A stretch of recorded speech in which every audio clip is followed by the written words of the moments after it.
Bismillah wa salatu wa salam ala rasulillahi amma ba'd.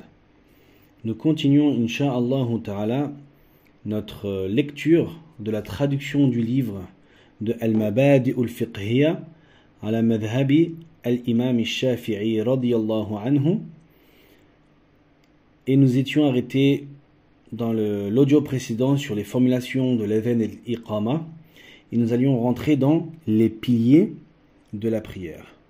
Alors on rappelle ce qu'est un pilier, on l'avait déjà dit, mais on le rappelle min bab al-muraja'a, d'accord, en termes de révision. Alors, un pilier, on avait dit que c'est un acte ou une chose qui sera fait, que si celle-ci est absente, alors cela va impliquer l'absence de l'acte d'adoration. Par exemple, pour les piliers de la prière, le fait de réciter Surat al-Fatiha. D'accord? La personne qui ne récite pas Surat al-Fatiha, alors sa prière sera caduque, ne sera pas acceptée parce que c'est un pilier. Le pilier est un acte. S'il est absent, cela va impliquer l'absence de l'adoration. Et vous vous rappelez, on avait dit aussi les conditions. La différence entre les conditions et les piliers, on avait vu les conditions de la prière. Les conditions, c'est que ils sont à l'intérieur même, les conditions, c'est qu'ils sont à l'extérieur de l'acte d'adoration. Donc, à savoir ici, les conditions, nous allons parler de al-awra, le fait de couvrir ses parties intimes. Nous allons parler d'utiliser de l'eau, la purification, d'accord? Et ainsi de suite. Et les piliers de la prière, c'est ce qui fait partie intégrante de la prière, et nous allons voir les 14 piliers de la prière. La première des choses, c'est quoi? Le fait de se tenir debout. On se tient debout en prière, bien sûr, pour celui qui en a la capacité. Alors le fait de se tenir debout, c'est un pilier, mais on va restreindre cela à celui qui en a la capacité. Car certes, celui qui n'en a pas la capacité, il pourra prier assis. S'il ne peut pas assis, il pourra prier allongé, et ainsi de suite. D'accord? Premier pilier, se tenir debout pour celui qui en a la capacité.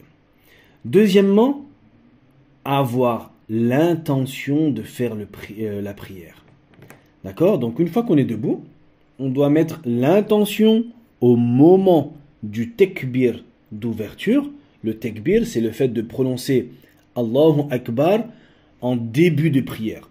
En rentrant dans la prière, d'accord, on va dire Allahu Akbar, et juste avant ce tekbir-là, ou en même temps, on devra mettre l'intention de faire la prière. Et bien sûr, tous ces piliers-là, ils vont être un peu plus détaillés dans le tome 2, bi'idhnillahi ta'ala. Donc voilà le deuxième pilier. Premier, debout pour ceux qui ont la capacité. Deuxième, avoir l'intention. Troisième, forcément, prononcer le takbir d'ihram, le takbir d'ouverture. D'accord? Le premier, Allahu Akbar, il va servir à ouvrir la prière. On rentre dans la prière. Ensuite, donc on est dans les piliers. D'accord? Et on verra dans le tome 2, Inch'Allah, les sunan, d'accord, de cette prière. On verra les sunan, on va les voir juste après aussi, on va voir juste après les sunan, donc les actes qui ne sont pas obligatoires, qui ne sont pas des piliers, mais qui vont venir habiller la prière. D'accord? Alors, Tekbir al-Ihram, pilier. Donc on verra que l'isti'adha, la dua d'iftitah, l'invocation d'ouverture aussi, c'est une sunna et pas un pilier. Donc on s'est mis debout, on a fait l'intention, on fait takbir al-ihram, ensuite on récite Surat al-Fatiha, d'accord? Surat al-Fatiha. Et attention, chez nous les Shafi'i, la basmala, le fait de dire Bismillahir-Rahmanir-Rahim, fait partie intégrante de la Surat al-Fatiha, d'accord? Alors quatrième pilier, réciter la Surat al-Fatiha. Comment on la récite? Alors si on est à voix haute, on la récite à voix haute.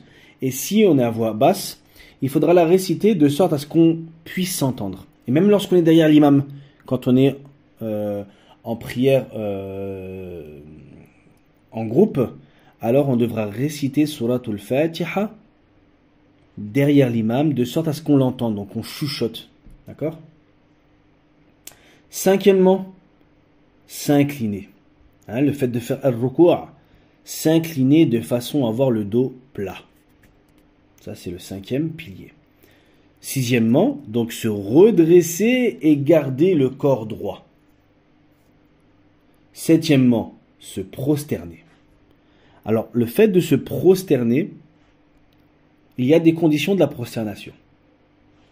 Parmi une de ces conditions, il y a le fait de, et ça on le verra aussi plus tard dans le tome 2, le tome 3, c'est le fait que le front, alors il faut absolument que le front touche le sol.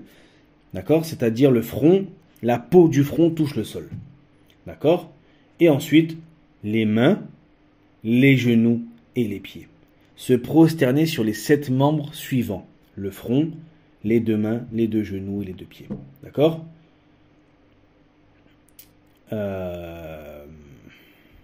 Ensuite, après cette prosternée, il y a aussi parmi les piliers, s'asseoir entre les 2 prosternations.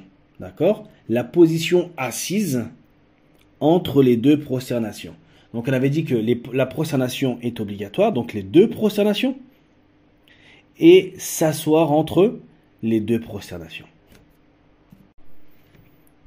Ensuite, observer une pause dans chaque geste. Ne pas faire ça rapidement. Il faut toujours observer une pause. Ça fait partie des piliers de la prière.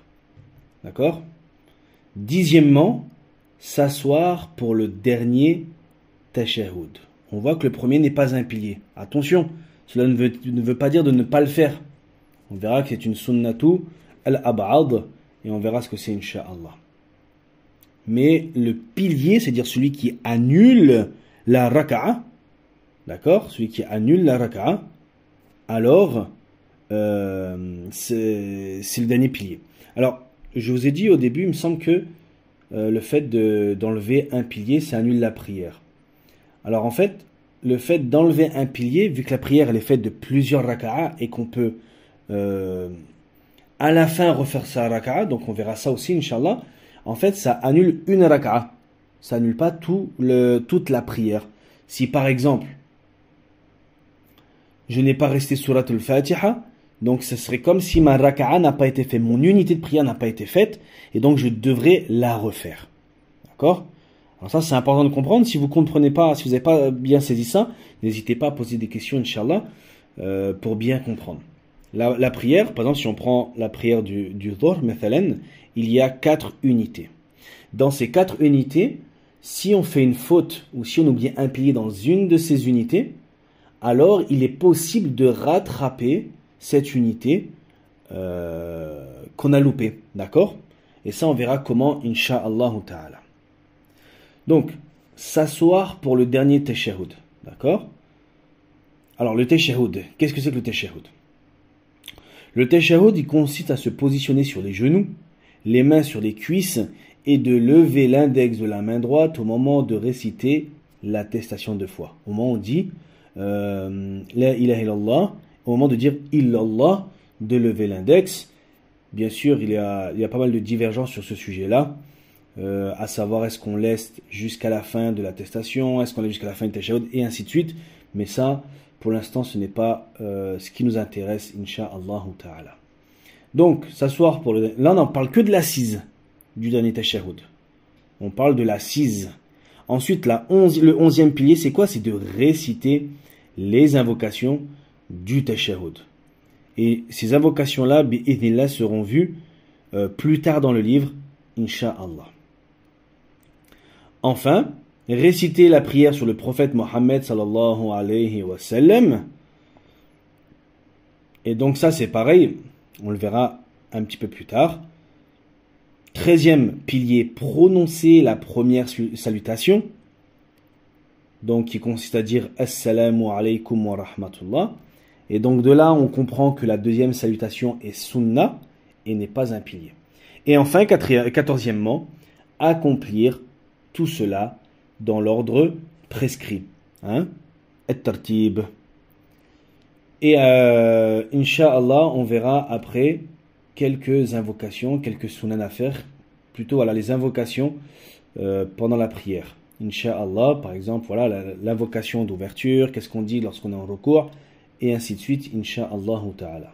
Donc si on veut récapituler tout ça, se tenir debout pour celui qui en a la capacité, avoir l'intention au moment du takbir, prononcer le takbir d'ouverture, réciter la sourate al-Fatiha, faire le recours, s'incliner, se redresser et garder le corps droit, se prosterner, donc on parle des deux prosternations, d'accord? La première prosternation, le fait de s'asseoir entre les deux prosternations, et la deuxième prosternation. Observer une pause dans chaque geste, s'asseoir pour le dernier tashahhud, réciter les invocations dans le premier tashahhud, dans le dernier tashahhud, pardon, réciter la prière sur le prophète Mohammed sallallahu alayhi wa sallam dans le dernier tashahhud, prononcer la première salutation, et enfin, accomplir tout cela dans l'ordre prescrit. Alors encore une fois, je le répète, c'est un livre pour débutants, c'est pour ça qu'on ne détaille pas. Mais à force de rentrer dans les livres, Inch'Allah, on détaillera de plus en plus. Bi'idhnillahi ta'ala. Subhanakallahumma wa bihamdik. Ashhadu an la ilaha illa ant. Astaghfiruka wa atubu ilayk.